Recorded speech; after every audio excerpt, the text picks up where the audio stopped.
Hey y'all, Simply is Logical here, and welcome back to the channel.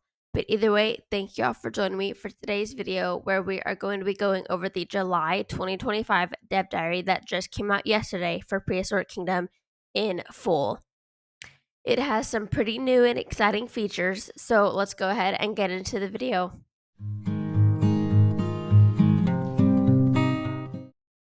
As always, the dev diary starts off by saying, "Welcome to the July development diary."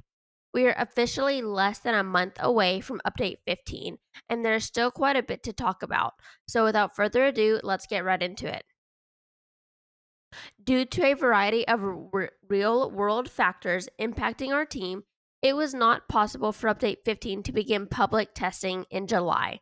Despite this, we are continuing to work tirelessly on getting the initial public testing branch release candidate ready for players as soon as possible.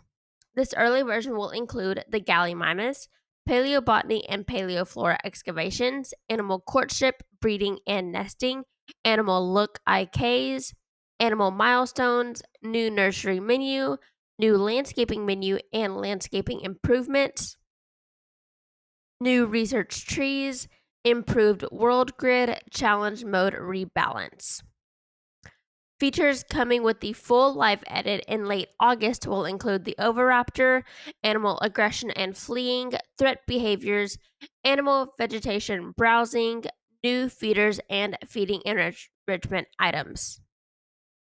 For more information on breeding, you can check out last month's dev diary to learn all about it. I will leave the link to that video right around here. As for the release date of Update 15, we'll be dropping a trailer within the next week, so keep your eyes peeled. Hopefully, when this trailer comes, we could do an overview of that as well. I'm not sure. Let me know if you would like that. And then it moves on to Update 15, starting with the Oviraptor. Joining the Gallimimus in Update 15 is the equally, if not more, feathered friend, Oviraptor.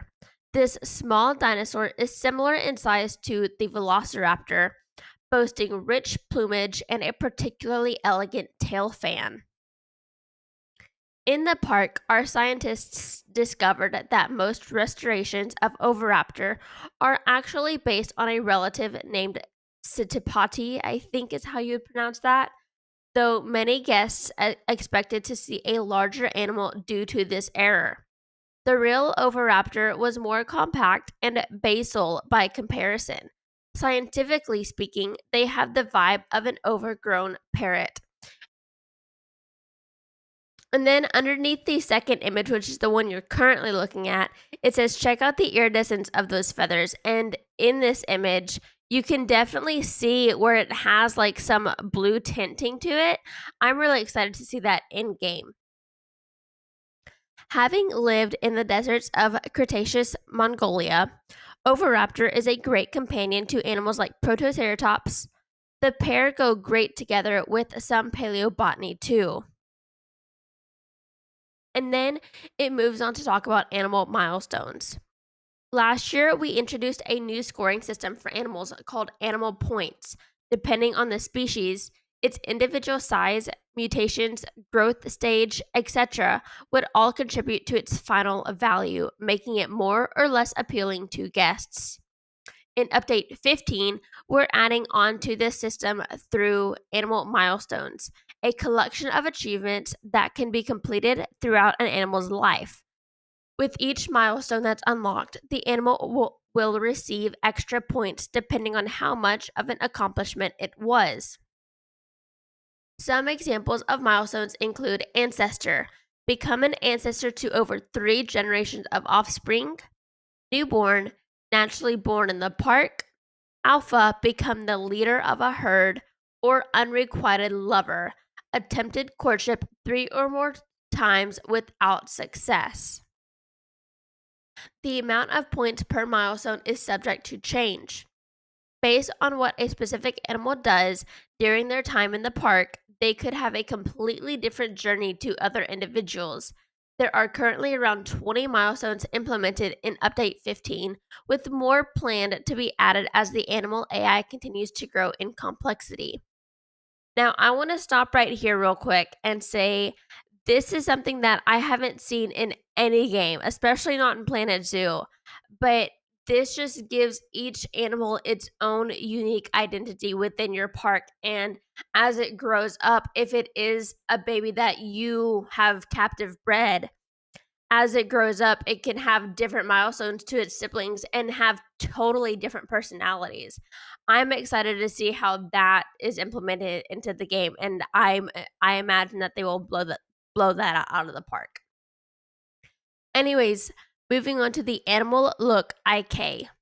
One of the lesser discussed aspects of Update 15 is the inclusion of animal look IK, allowing animals to look at other creatures and objects. Due to our seamless ontogeny, rigging pipeline, and diverse neck shapes across the animals, this has been quite the undertaking. Lots of engineering has gone into its development and will continue to do so as we get closer to release. Though not yet ready for mass implementation, you can see how it's developing below with some tests on the Ugrana maybe, I don't know. I butcher these names all the time. I am very sorry. Once it's finished, this will become a core part of our future combat systems to take advantage of adjustable head positions. Now, me personally, I look at this and for gameplay aspects, I don't necessarily care for it. But for screenshot taking, I feel like this could be really nice if it were to have you be able to do this and pause the game and be able to take your screenshot with an animal looking in a certain direction. Because I know there have been many times, just last week with the Coelophysis and flamingo habitat that we built in our Building Showdown series that we just started. I had to move the Coelophysis so much to get the correct head tilt that I wanted. I wanted the Coelophysis to kind of look at you, but not directly looking at you, if that makes any sense. And I had to move it so much, and I eventually just kind of gave up. So if this will allow us to be able to do that, that would be amazing. But moving on to global grid improvements. In case you didn't know, players can enable a global grid while placing objects or prefabs in the world. This can help make building a lot easier and more organized. The problem is that in the current game, it doesn't work too well. That's why for Update 15, we have vastly improved the global grid logic. It now has a dedicated graphic grid to indicate when it's enabled, and it's infinitely more usable for a variety of structures. It's pretty satisfying to build a park this way. Now, in this first video that you've been watching, you can see they have it's a little toggle that shows the grid and doesn't show the grid. But in the next video that we're about to start watching, they toggle it and they will build the fence on the grid. In fact, players can now toggle this grid while building fences. Enabling this certainly gives us a wave of nostalgia for our favorite childhood zoo sims. We eventually hope to bring this feature to paths if we have the resources to rework them before leaving early access. Now, that's something that I have been wanting so bad, is a gridded path system. Because me personally, I prefer the paths in Planet Zoo over the paths in Prehistoric Kingdom. And I know that may be a controversial thing to say, but with Planet Zoo, you click the path to make it shape, to where in Prehistoric Kingdom, you have to draw it. And I don't like drawing a path. So I do, however, prefer that in Prehistoric Kingdom, you don't have to use paths. You can use construction pieces, and the guests will walk on those so you can build bridges and stuff like that a lot easier. But if there is a way that they could somehow make it to where you could click instead of draw the path. I would much prefer the pathing system in Prehistoric Kingdom. But that was a little tangent. Moving on to feeders. One of our most anticipated parts of this update is the addition of new feeders. Increasing the player's choice of feeders is crucial to us, as in Update 15, some animals will not only want multiple diets present, but multiple feeder designs for enrichment too. This process began with designing a library of updated food assets that can be sprinkled across the upcoming feeder types. Though they adhere to the existing diets, their content is much more diverse. For example, the fish diet can now include crabs and squid. Speaking of, we've updated our standard feeders to use new models, support recoloring, and even added 3 new types: large, small, and long feeders. As you might imagine, different sizes hold different amounts of food. There's also a new plastic material, bringing the total size to 4. And this is something that I am very excited about, because in Planet Zoo, we have the same feeders for like all the herbivores, they get the herbivore trough. All of the carnivores, they get the flat carnivore trough. And it's the same for every animal. To where in this, with Prehistoric Kingdom, what they're basically doing is you pick the feeder that you want, and then you pick whatever food it will house for the animals that are in the habitat. In addition to the 3 new feeder sizes above, we're also aiming to include a few new feeder types inspired by zoos. One of our ideas is a plastic fish carcass that keepers can fill with chunks of fish. And looking at this, it looks interesting. I'm excited to see what it looks like in game, but I think this is hilarious. I assume it's for, I'm not exactly why, but this is absolutely hilarious to me. So I'm really excited to see this in the game and see how it works. And would you look at that? It seems all this talk about food has made our Gallimimus hungry. Thanks to their height, Gallimimus will have the ability to eat from both short and tall feeders. This is a feature that we look forward to expanding to animals like hadrosaurs in the future. And looking at this image, that makes me excited, because currently the only animals that I think can use these tall feeders are the brachiosaurs, the Argentinosaurus, the long-necked dinosaurs. And in reality, Parasaurolophus and the Corythosauruses, those dinosaurs would technically also be able to use these, because they would every now and then reach up and chew on branches and stuff like that. But for the most part, they did eat ground shrubbery. But moving on to landscaping improvements.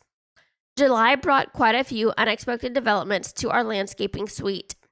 To start, there are now a variety of brush types available for terraforming and texture painting, respectively, including perfect circles, squares, and a set of noise brushes.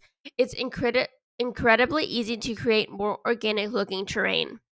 Players will also be able to use their mouse wheel and shift or control to adjust the size and intensity of their brush on the fly. And that makes me so happy, because if you don't know, I have refused to get PZ Plus for the free build for the longest time, simply because it takes away certain keyboard shortcuts. And I love my keyboard shortcuts, especially with being on a laptop. If I was on an actual PC setup, then it wouldn't be so bad. And the keyboard shortcuts in Prehistoric Kingdom currently are very limited. So knowing that they're still adding shortcuts makes me really happy. But moving on, it says similarly, we've updated the grass masking rules, making it easier to blend multiple grass types together. You'll also find that the 3D grass blades tend to remain visible even at low intensities, solving some of the usability issues we've had when subtly blending grass with sand or dirt. And for our final trick, we've added a highly requested feature, automatic slope painting. With this setting enabled, players can automatically paint rock on steep slopes, making it incredibly easy to create realistic looking mountains, cliffs, or inclines. The slope texture is automatically picked depending on what biome you're painting from. So if you paint tropical sand or grass with auto slope enabled, you'll get the tropical rock on slopes. Temperate textures use temperate rock, desert uses desert rock, and etc. So basically, similar to how it is in Planet Zoo, we have, if you have like a super tall mountain slope, you can paint it and the base will become rock, the top will become grass or sand or dirt, whatever. As for terraforming, a similar option is also available called sculpted slope painting, which this is something that we also have in Planet Zoo. It's similar, it's not the exact same thing, but it is similar. When enabled, terraforming actions will automatically paint grass and rock depending on the map's biome. This can be handy for sketching out ideas or building habitats that don't need unique terrain paint. Putting all these features into practice, we've been having way more fun designing habitats. We can't wait to see what you do with it. And if you look at this photo that of this habitat they have done looks amazing. Terraforming wise, paint texture wise, this just looks so much better than the current terraforming and painting tools that we have in the game currently. But after that, it goes on to the community spotlight, which we don't usually go into that. This was a little bit of a shorter dev diary, but it definitely has a lot of new features and a lot of exciting features. I'm personally excited for coming into this update. Not this update, but I think I think some of these are coming into the player's test whenever that comes out. I think maybe beginning of relatively soon. I'm not exactly sure. But anyways, that's all I have for this week. I do really quickly want to let everyone know that personally, I am a little bit burnt out on playing Planet Zoo and Prehistoric Kingdom. And I'm also a little bit burnt out with YouTube in general. I'm not stopping YouTube in any way, shape, or form. I just want to let y'all know and make sure y'all stay updated with that, because I have been doing YouTube relatively nonstop for the last year and a half or so. And it's now kind of hitting me that I kind of want to break, but I'm starting to think about maybe bringing in some other gameplays, not that aren't necessarily simulation games like we have with Planet Zoo and Prehistoric Kingdom, but bringing in some like long play sort of content where it's, for example, I'm currently thinking about potentially starting a playthrough of Paleo Pines, which, if you don't know what that game is, it came out a while back, I think about a year ago or so now, and they are currently looking to try and get a new DLC out, which will come with a new dinosaur and a new biome and everything. And so I'm thinking about starting to maybe do a playthrough of that, and maybe even branch into a playthrough of some other animal games. So let me know if y'all would be okay with that. I think maybe next week we will try our first playthrough with Paleo Pines. I have fully played through it before, but maybe some of y'all haven't seen it, or some of y'all would like to see it. But anyways, let me know what you thought about this step diary. Let me know what you're most excited for. Me personally, it's the Oviraptor, the Gallimimus, and the new feeders and the plastic fish feeder. That is just hilarious to me. I love that. And let me know if y'all would be willing to watch a playthrough of Paleopines or any other animal game, and let me know what y'all would like to see down below. But anyways, that's all I have for y'all this week. I hope y'all have a great rest of your week.